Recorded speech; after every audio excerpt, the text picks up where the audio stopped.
Hello friends, welcome to my channel. कैसे हैं आप सब? उम्मीद करती हूँ कि आप स्वस्थ होंगे, तंदुरुस्त होंगे। दोस्तों, आज मैं आपको इस वीडियो के अंदर 8 ऐसी बातें, 8 ऐसे पॉइंट्स और इसके साथ एक आयुर्वेदिक सप्लीमेंट जो कि बहुत ही नेचुरल है, होममेड है, ऐसा सप्लीमेंट आपको बताने जा रही हूँ जिसका इस्तेमाल अगर आपने कर लिया तो आपकी हड्डियां लोहे जैसी मजबूत हो जाएंगी। इस सप्लीमेंट के साथ साथ आपको उन 8 बातों का भी ध्यान रखना है जो इस वीडियो में आपको बताने जा रही हूँ। अगर आपकी बॉडी में जगह जगह दर्द रहता है, अगर आपके दांतों की दिक्कत रहती है, नाखून बहुत जल्दी टूट जाते हैं या फिर वीकनेस फील होती है, तो ये लक्षण कमजोर हड्डियों की तरफ इशारा कर रहे हैं। पर घबराइए नहीं, इस वीडियो में मैं शेयर करूंगी हड्डियों के कमजोर होने के कुछ ऐसे कारण जिनकी कोई बात नहीं करता। साथ में बात करेंगे कि क्या खाएं और क्या ना खाएं जिससे हमारे बोन्स और जॉइंट हेल्दी रहे। और वीडियो के एंड में शेयर करूंगी, जैसे कि मैंने आपको बताया, होममेड आपको सप्लीमेंट बताया जाएगा जिसका अगर आप लगातार 2 महीने सेवन कर लेते हैं तो आपकी हड्डियों की डेंसिटी बढ़ जाएगी, बोन्स और जॉइंट इतने मजबूत हो जाएंगे कि फिर आपको अर्थराइटिस और गाउट के लिए परेशान नहीं होना पड़ेगा। दोस्तों, हमारे शरीर का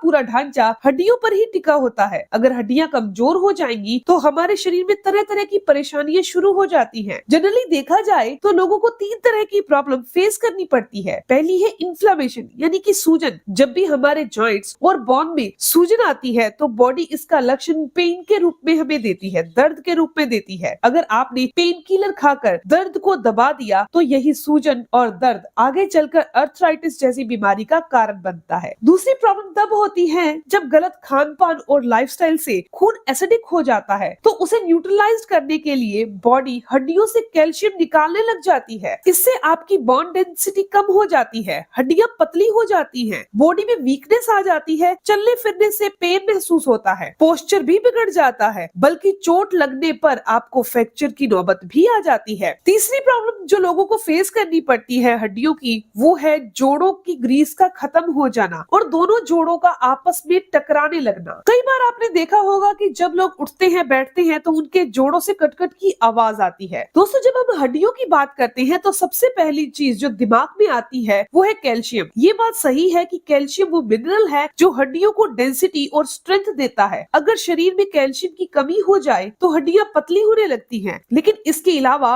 विटामिन डी, मैग्नीशियम और प्रोटीन भी हड्डियों के लिए इम्पोर्टेंट न्यूट्रिएंट है। अब या तो हमारा खान पान अच्छा नहीं होता, उस केस में तो हड्डियों को जो प्रॉपर न्यूट्रिशन मिलना चाहिए वो नहीं मिल पाता। लेकिन कई बार हम सब कुछ खाते हुए भी कुछ ऐसी गलतियां कर जाते हैं जिस वजह से हमारी बॉडी उन इम्पोर्टेंट न्यूट्रिशन को ऑब्जर्व ही नहीं कर पाती। जैसे सभी प्रकार की दालों के अंदर कैल्शियम, मैग्नीशियम, प्रोटीन पर्याप्त मात्रा में होता है, लेकिन अक्सर हम दालों को धोकर बना देते हैं बिना भिगोए ही। ऐसे में दालों में जो फाइटो एसिड और एंटी न्यूट्रिएंट होते हैं वो न्यूट्रिशन को ऑब्जर्व नहीं होने देते। इस केस के अंदर आपको क्या करना चाहिए? आपको राजमा, चना, मूंग, मोठ, उड़द यानी कि हर एक दाल को आपको रेगुलर जब भी आप खा रहे हैं 6 घंटे पहले भिगोकर ही उसे पकाना चाहिए। इसके अलावा बहुत ज्यादा चाय फिर कॉफी पीने वाले लोगों की हड्डियां भी उम्र से पहले ही वीक हो जाती है। खास तौर पर आपने देखा होगा कि लोग खाना खाने के बाद चाय और कॉफी पीते हैं। ऐसा होने से इस चाय और कॉफी के अंदर का जो टैनिन और कैफीन है वो प्रोटीन के अब्जॉर्प्शन में बाधा डाल देता है, और जो कि हमारी हड्डियां हैं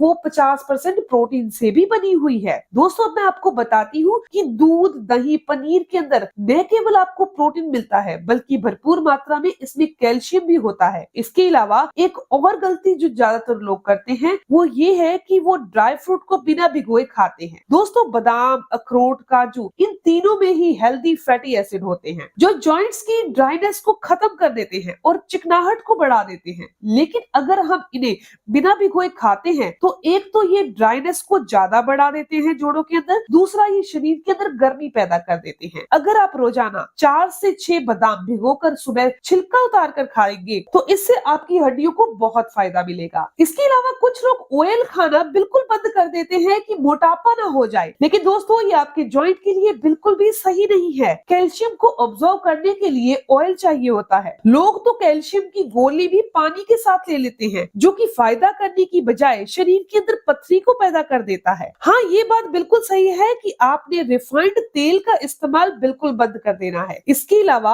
आपने कच्ची घानी के जो तेल होते हैं उनका इस्तेमाल खाना बनाने में करना है। इसके अलावा ज्यादा कोल्ड ड्रिंक पीना या चाट मसाले वाली खट्टी चीजों का सेवन करना ये हमारी हड्डियों को कमजोर करता है। लेकिन दोस्तों, इन बातों को सुनकर घबराइए नहीं। आज मैं आपको आयुर्वेद में से एक ऐसे सप्लीमेंट के बारे में, एक ऐसी नेचुरल चीज के बारे में बताने वाली हूँ जो आपकी हड्डियों को, आपके जॉइंट्स को लोहे जैसा मजबूत कर देगा। और साथ ही साथ अगर किसी को भी पेन हो जाता है बॉडी में, चाहे अर्थराइटिस के कारण चाहे नॉन अर्थराइटिस के कारण, तो आपको उसमें भी राहत मिलेगी। इसे बनाने के लिए हमें सिर्फ दो चीजों की जरूरत पड़ेगी। ये दोनों की दोनों चीजें आपके किचन में मौजूद होगी। पहली चीज है तिल और दूसरी चीज है गुड़। आप शायद जानकर हैरान हो जाएंगे कि तिल के अंदर दूध से 8 गुना ज्यादा कैल्शियम होता है। यह मैग्नीशियम और हेल्दी फैट का बहुत ही अच्छा सोर्स है, जिसकी वजह से ये जोड़ों में आई सूजन को कम कर देता है, जोड़ों की ग्रीस को बढ़ाता है, जिस वजह से आपको चलने फिरने में आसानी हो जाती है। तिल आपके हड्डियों के कार्टिलेज को अच्छे से रिपेयर करने का काम करता है, जिस कारण जो हड्डियां आपस में घिसती हैं वो भी ठीक हो जाती हैं। गुड़ भी अपने आप में कैल्शियम का अच्छा सोर्स है। साथ ही साथ इसमें फास्फोरस और आयरन होता है, जो न केवल एसिडिक हो चुके ब्लड को प्योर कर देता है, बल्कि खून को बढ़ाने में भी गुड़ बहुत कारगर है। दोस्तों, जो गुड़ व तिल का कॉम्बिनेशन है वो रामबाण औषधि की तरह, एक सप्लीमेंट की तरह ही शरीर में काम करता है। अकेले आयुर्वेद ही नहीं, बल्कि अब तो मॉडर्न साइंस ने भी इसको सिद्ध कर दिया है। शायद इसीलिए हमारे दादी नानी सर्दियों में तिल के लड्डू बनाकर खाते थे और खिलाते थे। तिल और गुड़ दोस्तों दोनों की तासीर गर्म होती है, इसीलिए दोस्तों ये वात दोष को खत्म करने का एक नेचुरल पेन किलर की तरह काम करता है। सर्दियों के दिनों में जो आपको हाथ पैरों में ठंड लगने का या ठंडा होने का एहसास होता है वो भी इससे खत्म हो जाता है। हर सर्दियों में आपको हर दिन, सर्दियों के दिनों में एक लड्डू आपको किसी भी टाइम पर जरूर खाना है। इसे खाने से आप ऐसा महसूस करेंगे कि आपकी हड्डियों में ताकत आ रही है। आपको चलने फिरने में जो पेन, जो दर्द महसूस होता था वो नहीं हो रहा। हाँ, इन चीजों का ध्यान रखिए कि आप इसे जब भी खाएं अच्छे से चबा कर खाएं, यानी कि आप इसे मुंह में जब चबा रहे हैं तो अंदर निगलते टाइम ये पेस्ट बन चुका हो, इस तरीके से चबाएं। सर्दियों के जो ये 2 से 3 महीने होते हैं, इनमें अगर आप रोजाना का एक लड्डू का सेवन करते हैं तो आपको किसी भी तरह के कैल्शियम और प्रोटीन का सप्लीमेंट लेने की जरूरत नहीं पड़ेगी। और ज्यादातर हमारी हड्डियों और जोड़ों में दर्द सर्दियों में ज्यादा होता है, तो मान के चलिए आपको पूरा साल जरूरत नहीं पड़ेगी। दोस्तों, अगर आपको इस वीडियो से थोड़ी सी भी जानकारी मिली हो तो आप इस वीडियो को जरूर लाइक कीजिएगा, अपने दोस्तों के साथ जरूर शेयर कीजिएगा, और अगर आपके कोई भी सवाल हो तो आप जरूर पूछिए। आपके हर एक सवाल का जवाब जरूर दिया जाएगा। अगर आप मेरे चैनल पर नए हैं, पहली बार मेरी वीडियो देख रहे हैं, तो आप इस चैनल को जरूर सब्सक्राइब कर लीजिए और बेल आइकन पर प्रेस कर लीजिए, ताकि आपको हर एक नई वीडियो की इन्फॉर्मेशन और उसके अपडेट्स मिलते रहे। मिलते हैं दोस्तों नेक्स्ट वीडियो में, तब तक के लिए stay healthy, always be happy. Thank you for watching my video. Okay, bye.